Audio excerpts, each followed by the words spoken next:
Et salut à tous, c'est RG Gaming et aujourd'hui pour cette toute nouvelle vidéo, on se retrouve sur Albion Online pour un tout nouveau tuto qui est tout simplement comment optimiser au maximum ses récoltes.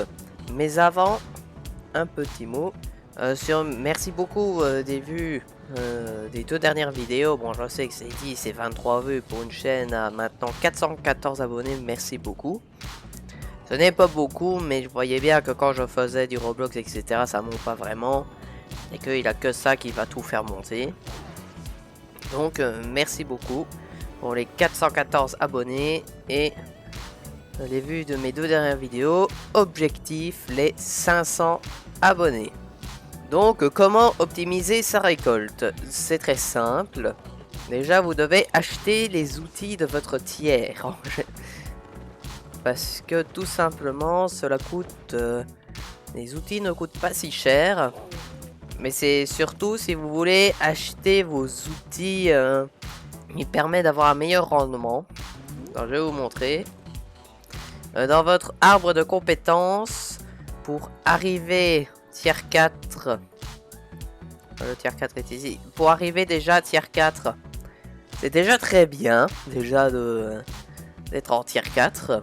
Mais si vous voulez acheter en avalon, par exemple ici, la masse de pierre de l'adepte, elle est estimée à 1500. Et ben la masse avalonienne, 77 000.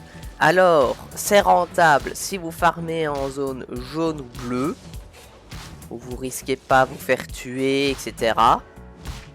Parce que ça, c'est une excellente idée de l'acheter en avalon.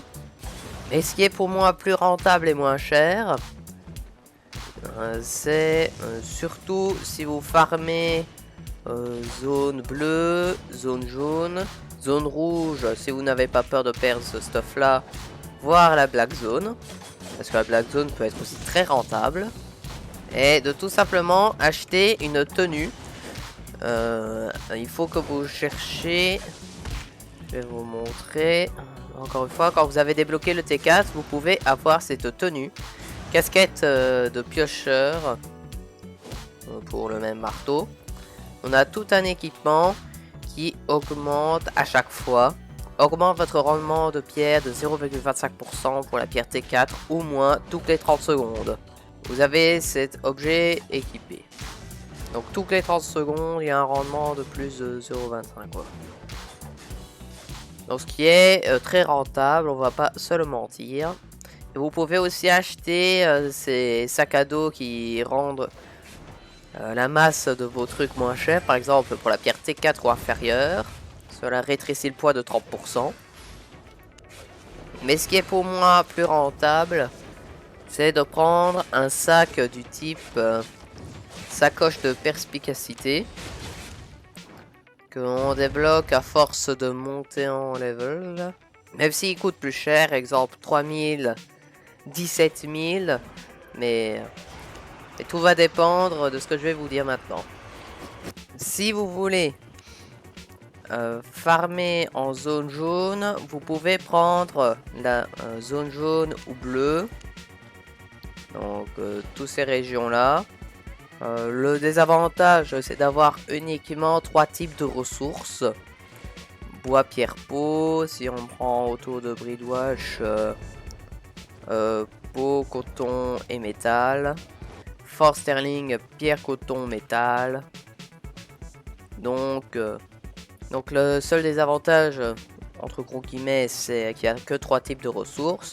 Si on monte déjà 3 types de ressources, ça sera déjà assez long à monter. Et donc pour chaque région il y a un pourcentage.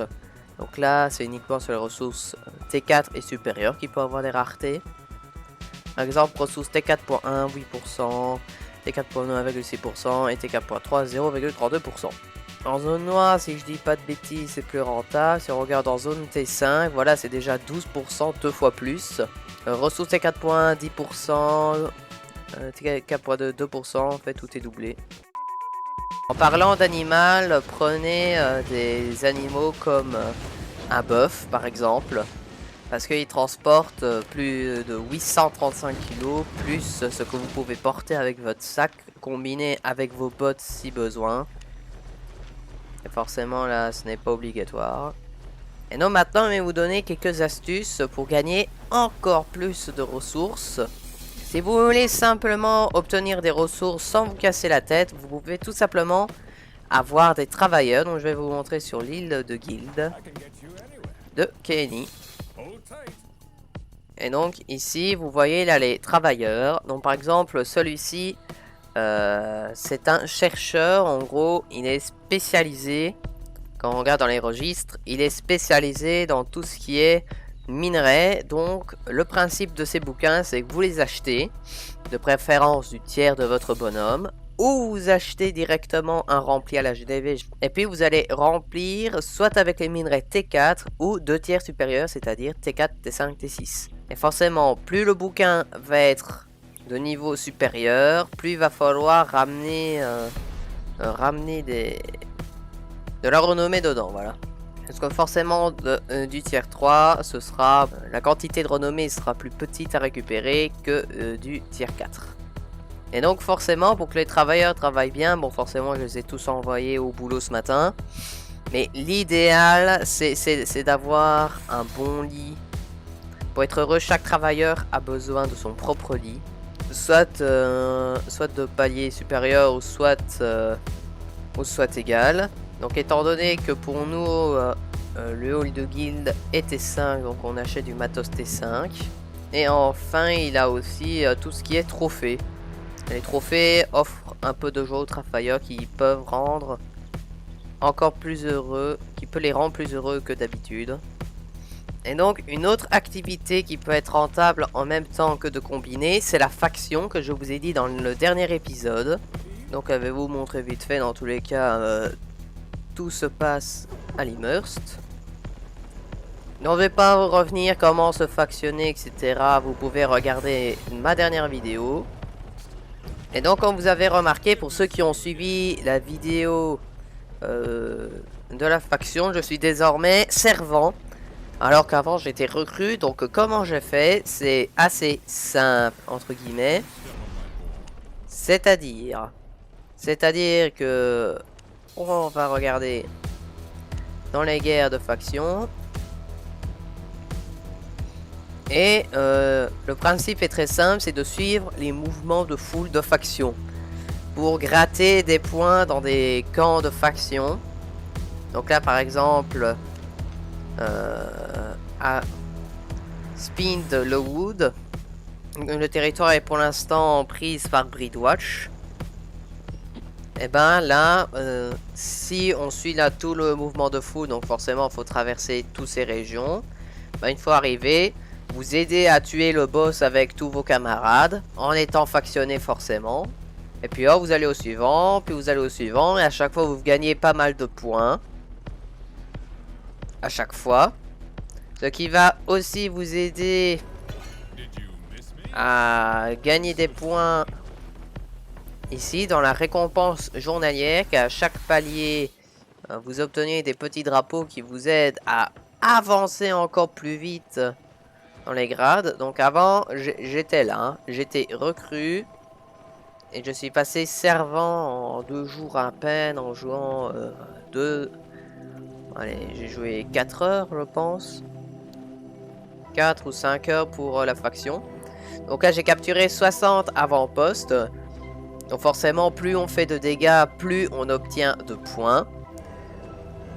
Et c'est en tuant aussi là des joueurs rivaux qu'on gagne aussi à des points. Et donc si vous avez écouté ma dernière vidéo, on obtient aussi des points en fracassant des minerais, en récoltant de la pierre, etc. Vous gagnez un peu de points de faction.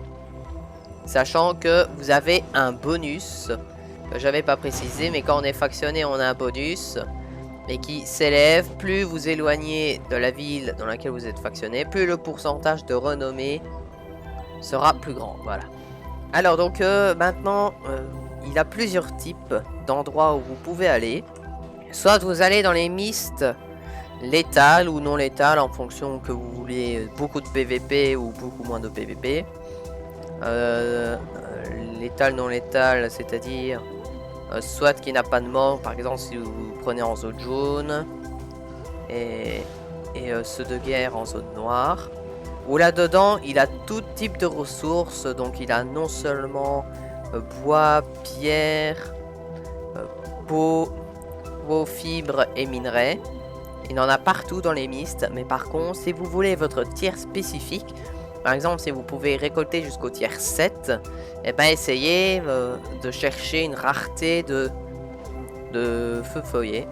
Si vous voyez pas ce que c'est une petite boule de cristal qui dansera sur place et fera apparaître un portail et vous allez dedans et puis vous serez tout simplement dans les mistes.